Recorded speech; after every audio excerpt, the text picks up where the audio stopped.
The crack is barely audible at first, lost beneath the roar of the furnace, but the gaffer knows that sound the way a mother knows her child's cry in a crowded agora. His blowpipe tilts imperceptibly, compensating for a wobble in the molten gather that could ruin 6 hours of labor. The temperature inside the crucible hovers near 1200 degrees, hot enough to turn quartz sand into a glowing orange syrup, hot enough to sear the hair from an unprotected arm. This is Alexandria, in the workshops clustered along the canal district south of Lake Mareotis, where Roman Egypt transforms the most common substance on earth into transparent sheets that will illuminate the bathhouses of senators and the dining halls of merchants from Londinium to Antioch. And this gaffer, whose name the centuries have swallowed, stands at the threshold of an ancient miracle, preparing to spin sand into light. The journey begins not here, in the heat and sulfurous air of the glassworks, but 200 miles to the west, in the alkaline marshes of the Wadi Natrun. This depression in the Libyan desert, known to the Egyptians as the Valley of Natron, holds shallow lakes that shimmer white under the relentless sun. The mineral deposits here form when seasonal waters evaporate, leaving behind crusted beds of trona, a crystalline substance composed of sodium carbonate and bicarbonate, mixed with water of crystallization. Workers wade into these caustic pools at dawn, before the summer heat makes the labor unbearable, scraping the crust from the lake beds with wooden paddles and bronze scoops. The natron stings exposed skin, leaving hands red and cracked, but it is this very harshness that makes the mineral indispensable. Unlike the potash derived from burning wood, which the glassmakers of the northern provinces must use, Egyptian natron contains fewer impurities and yields a clearer, more workable glass. Donkey caravans carry the natron east to the Nile, where flat-bottomed barges transport it downstream to the workshops near Alexandria. The mineral arrives in woven baskets, each load inspected by the workshop's procurator, who tests samples by taste and texture. Good natron has a sharp, soapy bite on the tongue and crumbles between the fingers without excessive moisture. Inferior grades, contaminated with too much sodium chloride from the salt deposits that adjoin the lakes, produce a glass prone to weathering and iridescence. The procurator pays according to quality, and the boatmen know better than to mix grades in hopes of a better price. But natron alone cannot make glass. The second ingredient, and arguably the more critical one, is silica sand. Pliny the Elder, writing in his Natural History, records that the most prized glassmaking sand came from the river Baelus on the Levantine coast, near the port city of Ptolemais, where a particular stretch of beach produced grains of exceptional purity. Egyptian workshops, however, source their sand more locally from coastal deposits, where the Mediterranean has ground shells and quartz into fine particles over millennia. The ideal sand contains between 2 and 8% calcium carbonate, contributed by pulverized seashells, which serves as a stabilizer in the final glass. Too little lime, and the glass remains water-soluble, eventually clouding and crumbling when exposed to moisture. Too much, and it becomes difficult to work, refusing to flow smoothly from the blowpipe. The sand arrives at the workshop in leather sacks, dumped into wooden bins, where apprentices wash it repeatedly in seawater and then fresh water to remove organic debris and excess salt. The wet sand is spread on stone slabs to dry in the courtyard sun, raked periodically to expose new surfaces. When thoroughly dry, it is sieved through increasingly fine bronze meshes, the coarsest fragments discarded, the finest powder reserved for the most delicate work. The sieving process is tedious and repetitive, filling the courtyard with a haze of silica dust that settles into every crevice of clothing and skin. Experienced workers tie linen cloths over their mouths and noses, though even this precaution cannot prevent the gradual accumulation of particles in the lungs that will shorten their lives. The third component, lime, requires no importation at all. The workshops maintain their own kilns, where workers burn local limestone, or more commonly, the shells of marine mollusks collected from the harbor beaches. These shells, rich in calcium carbide, convert to calcium oxide when heated to around 900 degrees, producing a caustic white powder that must be handled with leather gloves. The lime is weighed on bronze scales and mixed with the natron and sand in proportions that vary according to the desired quality of glass. A typical batch might contain roughly 65% sand, 23% natron after calcination, and the remainder lime, though master glassmakers guard their exact recipes jealously. The mixing occurs in a stone trough, where apprentices blend the dry ingredients with wooden shovels until the white of the natron and the tan of the sand merge into a uniform grey powder. This raw batch, called the frit, must now undergo its first transformation. Workers load the mixture into shallow ceramic trays and place them in a low-temperature preheating furnace, where temperatures of 800 to 900 degrees initiate the chemical reactions between silica and flux. The batch froths and bubbles as the natron decomposes, releasing carbon dioxide and water vapor, while beginning to attack the surfaces of the sand grains. This fritting stage, which can last several hours, produces a sintered mass that is easier to melt completely in the main furnace. Some workshops skip this step, but the resulting glass tends to retain more bubbles and inclusions. The fritted material, cooled and broken into chunks, is transported to the primary melting furnace. This structure dominates the workshop, a beehive-shaped edifice built of clay bricks, reinforced with straw, its walls several handspans thick to retain heat. The design follows principles that have evolved over centuries, with a firing channel at ground level where workers feed pine logs, a central combustion chamber where the crucible sits, and a chimney that creates the draft necessary to achieve and maintain melting temperatures. Experimental reconstructions of Roman-era furnaces have shown that the chimney must be quite tall, sometimes reaching 4 meters, to generate sufficient suction for the flames to reach the 1200 degrees required to fully liquefy glass. Fresh air ducts built into the furnace walls allow workers to introduce additional oxygen when higher temperatures are needed, their openings controlled by removable clay plugs. The crucible itself is a masterwork of ceramic engineering. Made from a mixture of fire clay and crucite clay, it must withstand repeated thermal shocks without cracking and resist the corrosive attack of molten glass at high temperatures. The workshop's potters prepare these vessels months in advance, allowing them to dry slowly in the shade before a careful initial firing that drives off remaining moisture. Even so, crucibles fail regularly, sometimes catastrophically. Experimental archaeologists working with reconstructed Roman furnaces report that crucibles occasionally crack at temperatures above 1290 degrees, spilling their molten contents into the combustion chamber. When this happens, the lost glass must be chipped from the furnace floor after cooling, a tedious process that delays production for days. The firing sequence begins at dawn. Workers light the furnace with dry kindling, gradually adding larger pieces of wood as the temperature rises. Pine is preferred over hardwoods like beech because it burns cleaner, producing less ash that could clog the firing channel. The head furnaceman monitors the temperature by observing the color of the interior. Dull red indicates 700 degrees, cherry red around 900, orange at 1100, and bright yellow-white at the 1200 needed for full melting.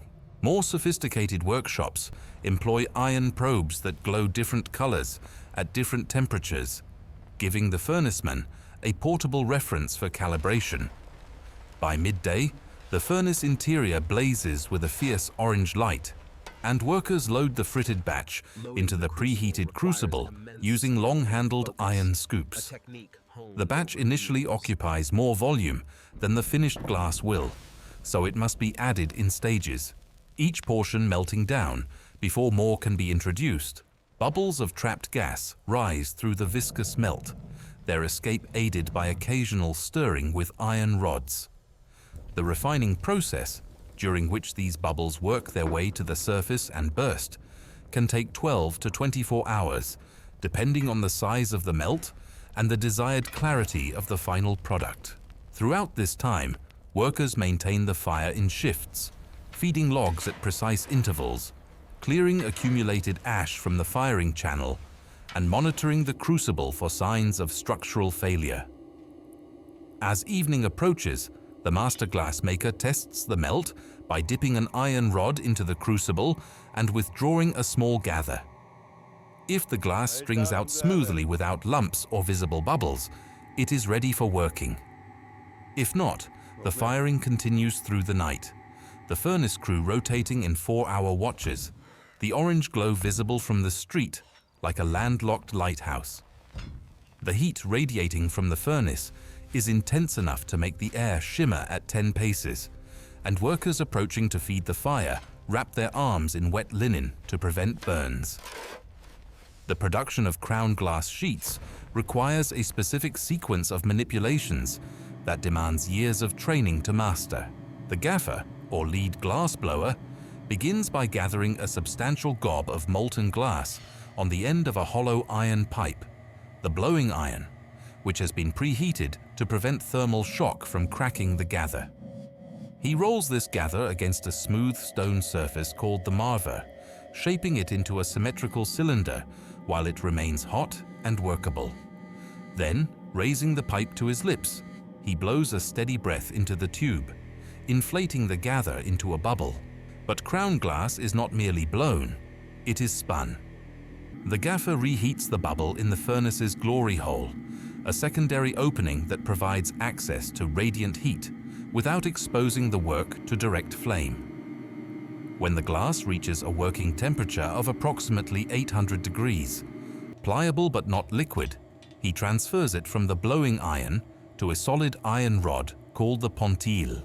The pontile attaches to the base of the bubble, and the gaffer cracks the blowing iron free with a sharp tap, leaving a hole where the pipe had been attached.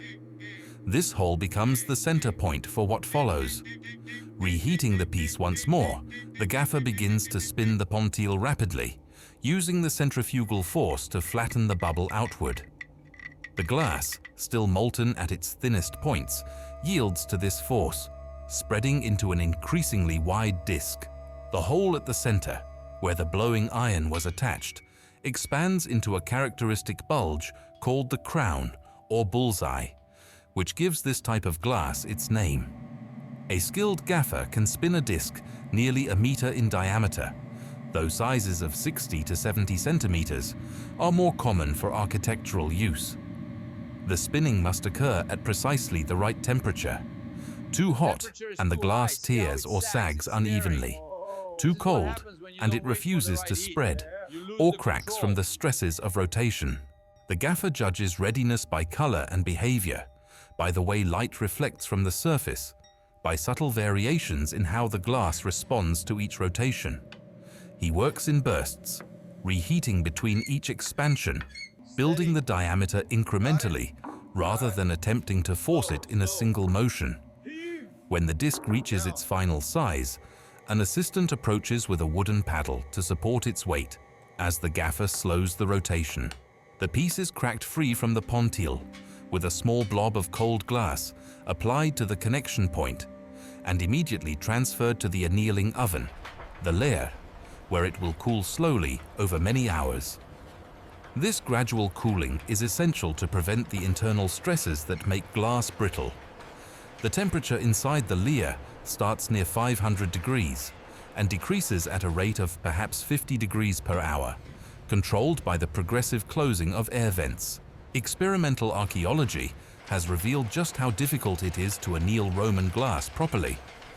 Tests conducted on actual Roman glass cullet show that many ancient vessels contain residual stress, visible under polarized light as characteristic halos around thicker sections. This suggests that Roman glassblowers sometimes removed pieces from the liha too quickly, either through impatience or inadequate understanding of the physics involved. Such inadequately annealed glass was more fragile than it needed to be, prone to cracking along handles and rims.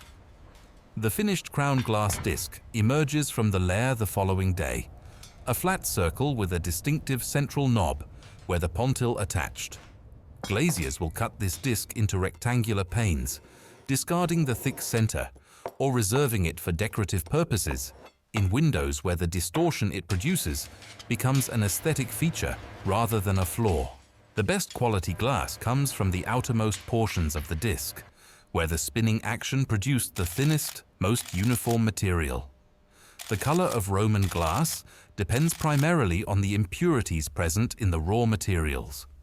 Iron compounds in the sand produce the characteristic blue-green tint of common Roman glass, a color so ubiquitous that glassmakers who wanted different hues had to take active measures. Adding manganese dioxide, sourced from mines in the eastern provinces, neutralizes the iron coloration, producing a nearly colorless glass highly prized for fine tableware. Copper compounds yield blue or turquoise, depending on the furnace atmosphere, while cobalt, imported at great expense from distant sources, creates a deep blue that could fetch prices rivaling precious stones. The workshops operate on a seasonal rhythm, dictated by the demands of fuel and labor. The hottest months of summer make furnace work nearly unbearable, and many establishments reduce production during this period, focusing instead on maintenance and the preparation of raw materials for the busy season. The cooler months from October through April see the highest output, with furnaces running continuously and multiple gaffers working in rotation to keep up with demand. Quality control in the Roman glass industry relied on visual inspection and the accumulated experience of master craftsmen.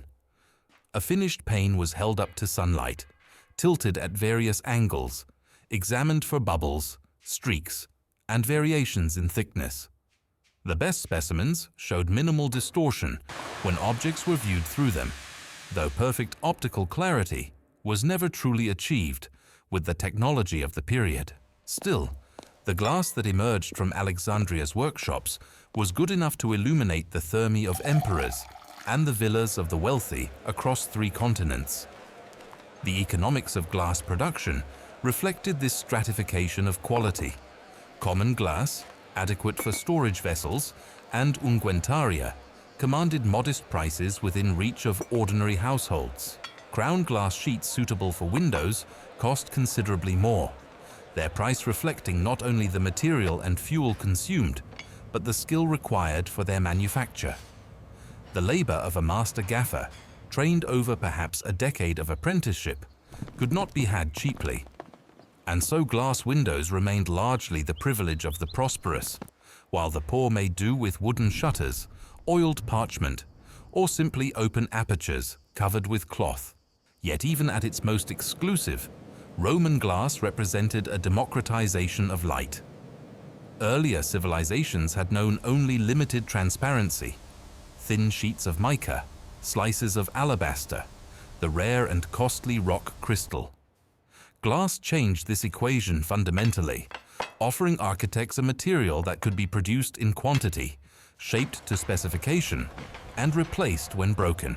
The workshops of Alexandria, drawing on Egyptian natron and Mediterranean sand, employing techniques refined over generations, stood at the center of this transformation.